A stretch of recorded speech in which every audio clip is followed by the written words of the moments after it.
Hey, what's going on, guys, and welcome to the Cornerstone Builder. My name is Josh Donnelly, and in today's episode, we are going to take a look at a real-world solution that I have used a number of times for clients that needed to display PDFs on their site or offer them up for download to their end users. Now, today, I'm going to show you how I do this from start to finish, along with some recommendations of the plugins that I use alongside of Cornerstone. So without further ado, let's dive in. Now, let's assume that our client here has several PDF documents that they need to offer up to their end users. Maybe these are old school forms that need to be filled out with pen and paper or whatever they might be. The end user needs to both view and download those documents. So we're going to create a system for our client to be able to easily manage that and for their end users to be able to easily view that on the front end. So the first thing that we're going to do is actually create our data structure for this. So we're going to come over to ACF here and click on post types.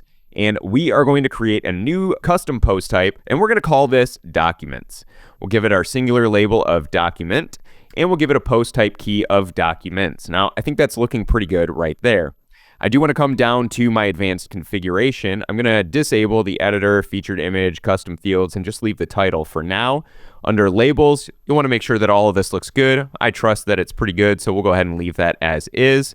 We're going to come over to visibility, and we'll scroll down to our icons, and we'll find something that looks like a document here. Maybe something like this here. We'll go ahead and click on that. Then we'll scroll back up to our URLs, and for our case, we do want to make sure that we have archive enabled. With that done, let's go ahead and save our changes.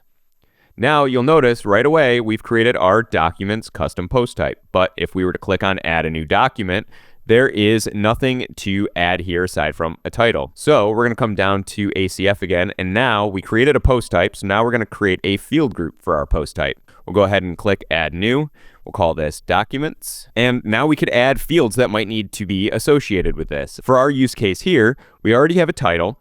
Maybe there's a description of this document, so we'll do a text area and we'll type in description, and I'm just going to add doc description here for our key.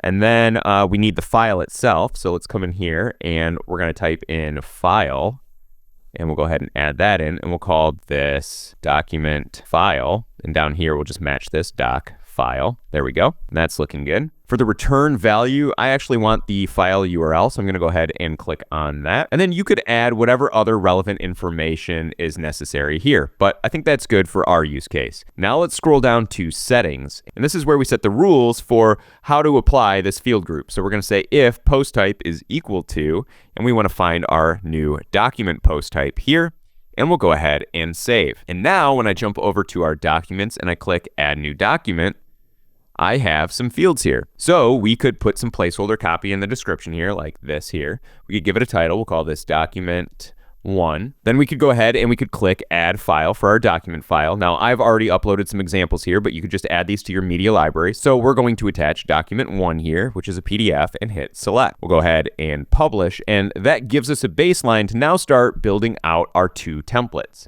So let's jump into Cornerstone. Now the 2 templates we need to create are the archive template for a listing of all of our documents, and then the single document template. So let's start with the archive, and we'll just keep things very simple here. Obviously you can design as you see fit. So we'll click the plus sign.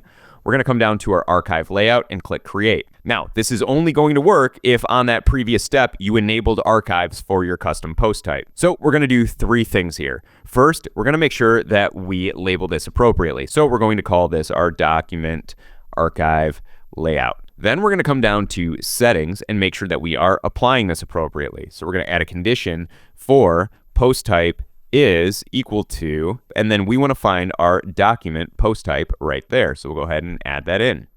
But there's still one more step. We need to come up here and make sure that we are actually previewing our document archive. So we're going to specify that our preview is post type document. Now we have both assigned this to our documents archive, and we are previewing the documents archive. Now again, you can play around with design here as you see fit, but for the sake of example, let's go ahead and just add a div in here. This div, we'll go ahead and give it a background of white. We'll scroll down. Maybe we give it a border so you can just easily see it here. So let's add a little bit of this, and maybe there's an interaction color of blue on there. something like that. And then maybe we add a little bit of padding in here. We'll go ahead and add 2 ems all the way around. And I don't know, I like some border radius, so let's go ahead and add 0.35 ems of border radius. And I think that's looking pretty good. Now, we're going to come over to customize on this div and tell it to consume. So now it's consuming all of our documents. We'll come in here, we'll grab a headline, we'll drag that headline out, and inside of this headline area, we will make this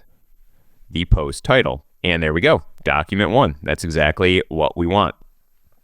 Now, we might want this to be an H2 if we had a H1 on the page already that said documents or something like that. And just so that you can tell that you're hovering on this, let's go ahead and go to our background color, and we'll go ahead and just set this to a random blue-ish color as well. And now that's looking good.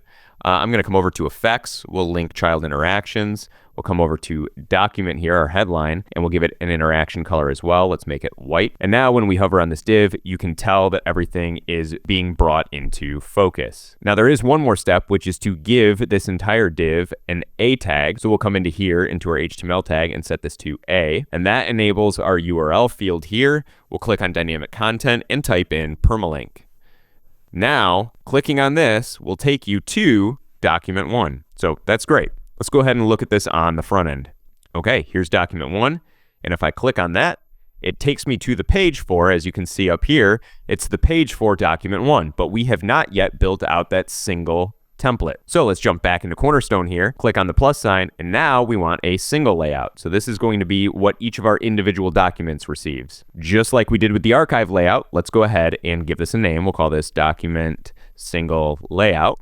We'll go ahead and assign it. So we'll come into conditions and we'll do post type is document. And then we'll come up to our preview here, and we're going to make sure that we have document and one of our example documents selected here. So that is great. Let's go ahead and save, and then we'll start bringing through our data. So let's start from scratch. The first thing that we're going to do in my case here is set up some rows and columns. On the left side here in column 1, I'm going to add a headline element, and this will be our H1. So this will be our post title. So we'll come in here and we'll go into our dynamic content, and we'll add the dynamic content for post title. And it says document 1, which is perfect. Now let's give it a little bit of style. So maybe we just give it 2 M's and we make it bold just to do something quick here. Now I want there to be some supporting copy here. So I'm going to come up to our elements, and I'm going to type in text, and I'm going to drag out a text element here. On this text element, we'll go ahead and open up the editor. And now I'll open up dynamic content. I'll type in ACF, and I'll scroll down to our ACF category here. We want the post field, and we want one of the fields that we added, in this case, the description. So we'll add that in and click plus. And immediately that pulls through the description we had.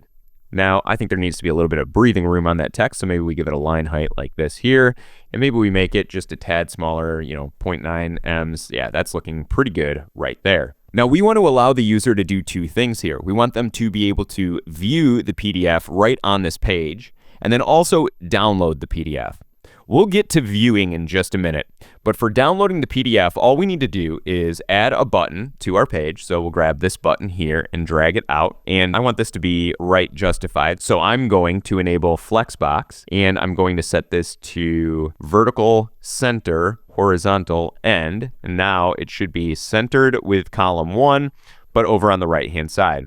Now, we're going to give this a label. So let's go ahead, instead of learn more, it would say download document or something along those lines. Maybe we even want a little graphic in there of, something that says that you're downloading. Download, something like this here. That looks good. Now, in the URL field for this document, we are going to add some dynamic content. And this dynamic content is going to be ACF. So let's scroll down to ACF post fields. And within our field selector, we want the document file path. So we'll go ahead and click on that and click plus. So now our document file is the link. But if I go ahead and save this and I view this on the front end, you'll notice, all right, things are looking good here. But if I click on this, it simply opens up our document in a new tab. And that might be okay, but we really want them to download this. Well, that's actually super simple. All we have to do is click on the button, come over to customize, and under custom attributes, we're going to add an attribute, give it a name of download, and we don't even need a value. We'll go ahead and save, view this again on the front end, and now when I click download document, you'll notice that it just downloaded the example document to my computer here. So that's awesome. Now there's just one thing left to do, which is allowing our users to preview this document on the page. And there's actually a really easy way to do this with a great plugin. So we're going to jump over to the back end here, and under plugins, we'll click Add New. This is a very simple, very basic plugin, but we're going to type in PDF Embed. And this here is basically like a universal PDF embedder. There aren't a whole lot of bells and whistles to this, and there aren't separate areas to manage your files, which I really like. Everything sort of stays as it should be in WordPress. So we'll go ahead and activate this. So now there's really only one thing that we need to do inside of our PDF embedder, which is create a single shortcode to then use in our template. And if you click on View Details, you'll actually notice that in their plugin description, they have an example of their shortcode structure right here. So we'll go ahead and copy that to our clipboard. Now let's jump back into Cornerstone here, and right under this top section where we have our actions, let's go ahead and add a div. Now, this div, we might give it a little bit of top margin, let's say 4 ems, just to space it out a bit from the row above it. Inside of this, we will add a raw content element. And then inside of that raw content element, we'll go ahead and add our PDF embedder shortcode. But you'll notice this URL here is just an example. So we need to replace that with the dynamic content for whatever our document is. So we're going to come in here. We'll type in ACF. We'll scroll down to ACF post field, grab our document file path, and add that in. With that done, we should see a little link here in the preview in Cornerstone. But now when we jump out to the front end of the site and we refresh, here we have our PDF. Now, some of the settings inside a PDF embedder allow you to determine where you want your controls. So I could say that I want them both at the top and the bottom, and that I want them always visible. I could click save. And when I come back over here and I refresh, I can now go from page 1 to page 2 and zoom right here on the document 1 page, click download document, and it downloads to my desktop. So take what you learned here today, abstract it, customize it, and make it work for your next build. As always, I hope you guys find these videos useful, and I will see you guys in the next video. Happy building!